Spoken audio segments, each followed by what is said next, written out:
안녕하세요. 엄마 아빠 무릎에서 채널의 세이지입니다. 우리 아이가 어린이집 생활을 시작한 지 2, 3주? 엄마 아빠, 우리 아이들이 잘 적응하며 즐겁게 지내고 있죠? 아고아고 기특해라 하는 칭찬이 절로 나올 만큼 우리 아이가 안정적으로 어린이집 생활을 잘하고 있다면 그것은 아이와 엄마 아빠, 선생님과 친구들의 믿음과 응원 덕분이니 서로 감사와 칭찬을 나누세요.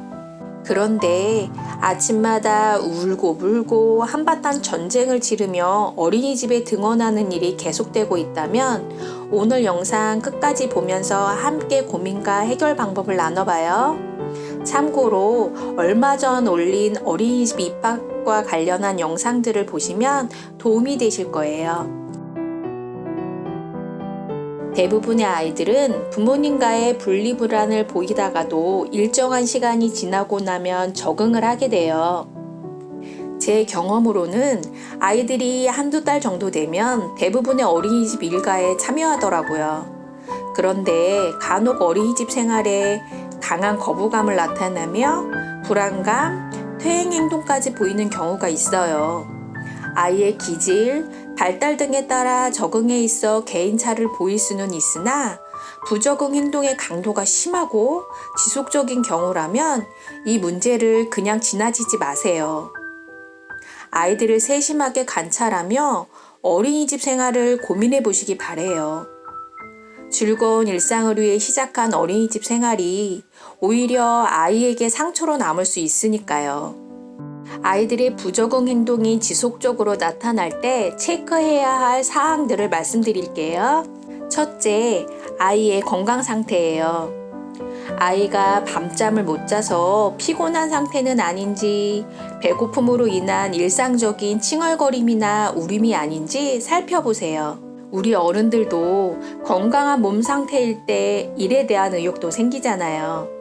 둘째, 일상적인 어린이집 등원 거부 모습이 아닌지 확인해 보세요. 예전 영상에서도 말씀드렸는데 어린이집에 가기 싫어 라는 아이의 말과 행동에 엄마 아빠께서 어떤 태도로 반응하냐에 따라 그 행동이 강화되거나 습관화될 수 있어요. 그러니 엄마 아빠의 태도를 점검해 보세요. 셋째, 아이의 놀이 모습 관찰과 구체적 대화예요. 아이가 어려서 대화가 힘들다면 하원 후 아이의 놀이 모습을 관찰해 보세요. 아이들은 놀이를 통해 자신의 경험, 생각과 감정 등을 표현해요. 평소와 다른 놀이 모습을 보인다면 그 속에서 부정의 원인을 찾을 수도 있어요.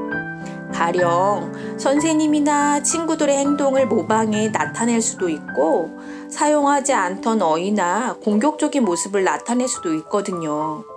이때 아이의 놀이에 직접 개입하는 접근 방법보다는 자연스럽게 관찰하시는 것이 중요해요.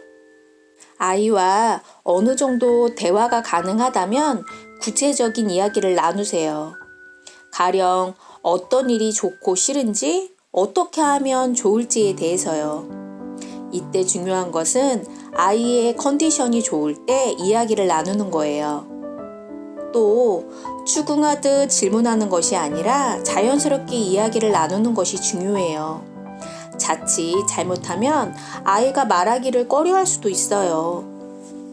넷째, 일상에서의 행동 변화예요. 그 밖에도 이유 없는 울음이나 칭얼거림, 대소변의 실수, 의기소침한 모습, 과잉 행동, 공격성 등이 지속적으로 나타나고 있는지 체크해 보세요. 엄마 아빠께서 아이를 관찰하며 체크하셨다면 원인을 알고 해결해야겠죠? 원인으로는 뭐가 있을까요? 엄마 아빠와의 애착 형성이 미흡하여 엄마 아빠와 함께하는 시간이 더 필요한 경우도 있고요. 또래와의 관계에서 오는 어려움, 어린이집 일과에 대한 불만 때문일 수도 있어요. 또 한 가지 중요한 원인이 될 수 있는 것은 교사와 아이와의 관계예요. 사실 어린이집 생활을 하다 보면 엄마보다 선생님과 함께 보내는 시간이 많은 경우가 대부분이에요. 그런데 선생님과의 관계가 좋지 않으면 아이의 일상생활 부분뿐만 아니라 심리적인 부분에도 큰 영향을 끼치겠죠? 아이의 부정응 행동의 원인을 찾으셨다면 문제 해결을 도와야겠죠? 해결을 위한 방법으로는 첫째, 선생님과 구체적으로 솔직한 대화를 나누세요. 모든 교육이 아이와 엄마, 아빠, 선생님이 함께 교류하고 협력해 나가야 한다는 것은 엄마, 아빠도 아시죠? 괜히 말해서 선생님 신기만 불편하게 하는 거 아니야? 하는 생각으로 꾹 참으며 고민만 하지 마시고 솔직하게 이야기 나누세요. 선생님도 아이의 안정적 적응을 바라고 계시고 원인을 알아야 수정 보완할 수 있으니까요.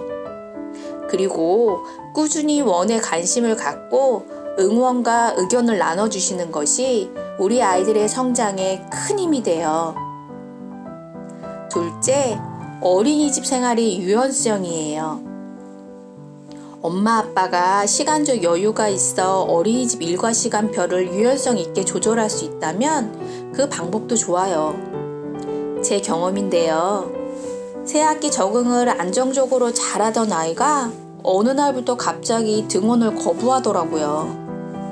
여러 부분에서 원인을 찾다가 부모님을 통해 안 건데 낮잠이 등원 거부의 원인이었어요.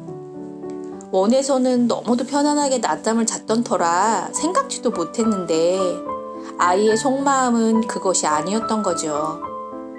그래서 부모님과 조율해 당분간 등원 시간을 앞으로 당기고 낮잠 전 하원 시간을 빠르게 조절했어요. 그랬더니 예전처럼 즐겁게 잘 등원하더라고요. 물론 그런 과정 후 얼마 안 돼서 자연스럽게 종일반 일과에 참여하게 되었어요.